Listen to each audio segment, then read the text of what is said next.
टी20 विश्वकप 2026 ପାଇଁ ମାହୋଲ ଏବେଠୁ ଗରମ ହେଲାଣି ଆଉ ଏଥର କିଛି ନୂଆ ଚ୍ୟାଲେଞ୍ଜର୍ସ ଆସୁଛନ୍ତି କ୍ରିକେଟ ଦୁନିଆକୁ ଚମକେଇବା ପାଇଁ। ତେବେ ଚାଲନ୍ତୁ ସେହି ନୂଆ ତାରକାମାନଙ୍କ ସହ ପରିଚିତ ହେବା ଯେଉଁମାନଙ୍କ ପାଇଁ ମଞ୍ଚ ଏକଦମ ପ୍ରସ୍ତୁତ। ହଁ, ପାର୍ଟିକୁ ସ୍ୱାଗତ।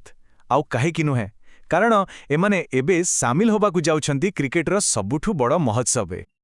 8 ଏଇଟା ଖାଲି ଗୋଟେ ସଂଖ୍ୟା ନୁହେଁ। ଏମାନେ ହେଉଛନ୍ତି ସେଇ 8ଟି ଯୋଦ୍ଧା ଦଳ ଯେଉଁମାନେ କଠିନ ସଂଘର୍ଷ କରି ନିଜକୁ ପ୍ରମାଣିତ କରି ଏହି ବିଶ୍ୱମଞ୍ଚରେ ଜାଗା ବନେଇଛନ୍ତି। ତେବେ ଚାଲନ୍ତୁ ଏହି ରୋମାଞ୍ଚକର ଯାତ୍ରାଟା ଆରମ୍ଭ କରିବା। ଆମେ ଦେଖିବା କେମିତି କ୍ରିକେଟ ଧୀରେ ଧୀରେ ପୂରା ଦୁନିଆରେ ଛାଇ ଯାଉଛି। ଆଉ ସବୁଠୁ ବଡ଼ କଥା ଜାଣିବା କେଉଁ ନୂଆ ଟିମ୍ଗୁଡ଼ିକ ଆୟୋଜକ ଭାରତ ଆଉ ଶ୍ରୀଲଙ୍କା ସହିତ ଏହି ମହାକୁମ୍ଭରେ ସାମିଲ ହେଉଛନ୍ତି। ଆମର ବିଶ୍ୱଯାତ୍ରାର ପ୍ରଥମ ଷ୍ଟପ୍ ହେଉଛି ଆମେରିକା ଆଉ ୟୁରୋପ। ତେବେ ଚାଲନ୍ତୁ ଦେଖିବା ଏହି ଅଞ୍ଚଳରୁ କେଉଁ ଦଳମାନେ ନିଜର ଦମ୍ ଦେଖାଇଛନ୍ତି। ଆମ ଲିଷ୍ଟରେ ସବୁଠୁ ପ୍ରଥମ ନାଁ ହେଉଛି କାନାଡା। ଆମେରିକା କ୍ୱାଲିଫାୟରରେ ବହୁତ ଜବରଦସ୍ତ ଖେଳି ନିଜ ଜାଗା ପକ୍କା କରିଛନ୍ତି ସେମାନେ। ଆଉ ସତ କହିବାକୁ ଗଲେ ସେମାନଙ୍କର ଖେଳ ଦିନକୁ ଦିନ ଆହୁରି ଭଲ ହେବାରେ ଲାଗିଛି। ଆଉ କାନାଡାର ସମର୍ଥକଙ୍କ କଥା କ'ଣ କହିବି?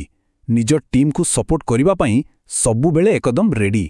ସତରେ ସେମାନଙ୍କର ଏହି ଜୋଶ ହିଁ ଟିମ୍ର ସବୁଠୁ ବଡ଼ ତାକତ, ଯାହା ଖେଳାଳିମାନଙ୍କୁ ପଡ଼ିଆରେ ଜବରଦସ୍ତ ପ୍ରଦର୍ଶନ ପାଇଁ ପ୍ରେରଣା ଦିଏ। ଆଚ୍ଛା, ଏବେ ଚାଲନ୍ତୁ ସିଧା ୟୁରୋପ ଯିବା। ଆଉ ସେଠି ନେଦରଲ୍ୟାଣ୍ଡସ୍ ନିଜର ଦବଦବା ବଜାୟ ରଖିଛି। ସେମାନଙ୍କର ଓରେଞ୍ଜ ଆର୍ମିକୁ ତ ଟି20 କ୍ରିକେଟରେ ସମସ୍ତେ ଜାଣନ୍ତି। ଆଉ ହଁ, ବଡ଼ ବଡ଼ ଟିମ୍କୁ ବି ହରାଇବାର ଦମ୍ ରଖନ୍ତି ଏମାନେ। ବାଃ, ଅରେଞ୍ଜ ଆର୍ମିର ଜୋଶ ତ ଦେଖିବା ଭଳି।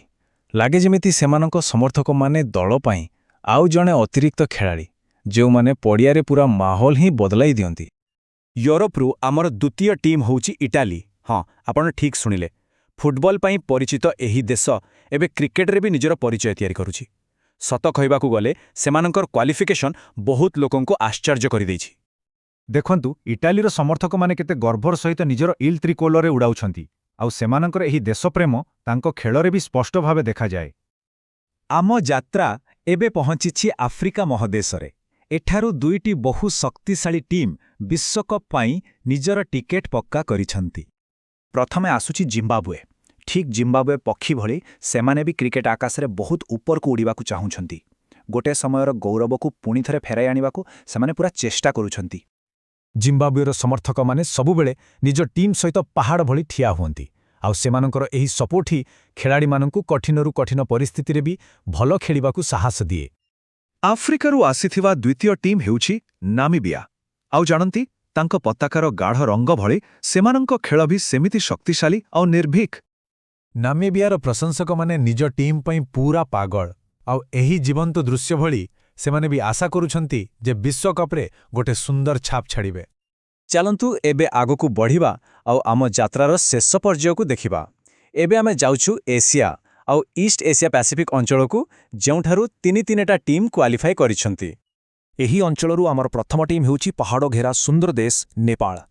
ସତ କହିବାକୁ ଗଲେ ହିମାଳୟ ଭଳି ଉଚ୍ଚ ଆକାଂକ୍ଷା ନେଇ ସେମାନେ ଏହି ବିଶ୍ୱକପ୍କୁ ଆସିଛନ୍ତି। ଆଉ ତାଙ୍କ ପାଖରେ ଅଛନ୍ତି ଦୁନିଆରେ କିଛି ସବୁଠୁ ଜୋସିଲା ଫ୍ୟାନ୍ସ।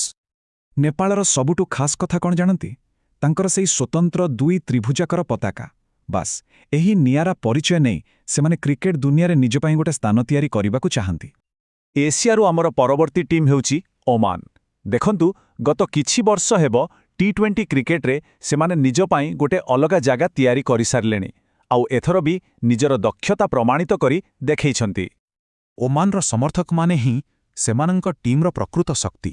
ତାଙ୍କ ଟିମ୍ର ସବୁଠୁ ବଡ଼ କଥା ହେଲା ତାଙ୍କର ଏକତା। ସେମାନେ ଏକାଠି ହୋଇ ଖେଳନ୍ତି, ଆଉ ସେଇଥିପାଇଁ ତ ଅନେକ ମ୍ୟାଚ୍ ଜିତନ୍ତି। ଆଉ ଆମର ଏହି ଯାତ୍ରାର ଶେଷ ଟିମ୍, ସେ ହେଉଛି ସଂଯୁକ୍ତ ଆରବ ଏମିରେଟ୍ସ ବା UAE। ନିଜର ଦମଦାର ଖେଳ ଆଉ ଜବରଦସ୍ତ କ୍ରିକେଟ ସୁବିଧା ସୁଯୋଗ ବଳରେ ସେମାନେ ପୁଣି ଥରେ ବିଶ୍ୱମଞ୍ଚରେ ନିଜ ଜାଗା ବନେଇଛନ୍ତି। ଦୁବାଇରେ ଚମକ ଭଳି UAEର କ୍ରିକେଟ ବି ଦିନକୁ ଦିନ ଆହୁରି ଉଜ୍ଜଳ ହେବାରେ ଲାଗିଛି। ତେବେ ଏହି ରଙ୍ଗୀନ ଦୃଶ୍ୟ ସହିତ ଆମର ଏହି ଛୋଟ ଯାତ୍ରା ଏଠି ଶେଷ ହେଉଛି। ତେବେ ଏମାନେ ହିଁ ହେଉଛନ୍ତି ସେହି 8ଟି ଚ୍ୟାଲେଞ୍ଜର ଯେଉଁମାନେ ବିଶ୍ୱକପ୍ ଟ୍ରଫି ପାଇଁ ନିଜର ଜୀବନ ଲଗେଇଦେବେ। Canada, Netherlands, Italy, Zimbabwe, Namibia, Nepal, Oman ଆଉ UAE। ଆଉ ଥରେ କହୁଛି, ପାରିକୁ ସ୍ୱାଗତ। ହେଲେ ଶେଷରେ ଗୋଟେ ବଡ଼ ପ୍ରଶ୍ନ ରହିଯାଉଛି, 2026ରେ ଏହି ନୂଆ ଚ୍ୟାଲେଞ୍ଜରମାନଙ୍କ ଭିତରୁ କେଉଁ ଟିମ୍ ସବୁଠୁ ବଡ଼ ଧାମାକା କରିବ? କିଏ ସମସ୍ତଙ୍କୁ ଚମକେଇ ଦେବ? କେଉଁ ଅଣ୍ଡରଡଗ୍ ଟିମ୍ ଚାମ୍ପିୟନ ହେବାର ସ୍ୱପ୍ନ ନେଇ ଆସିଛି? ଏହାର ଉତ୍ତର ତ କେବଳ ସମୟ ହିଁ ଦେବ।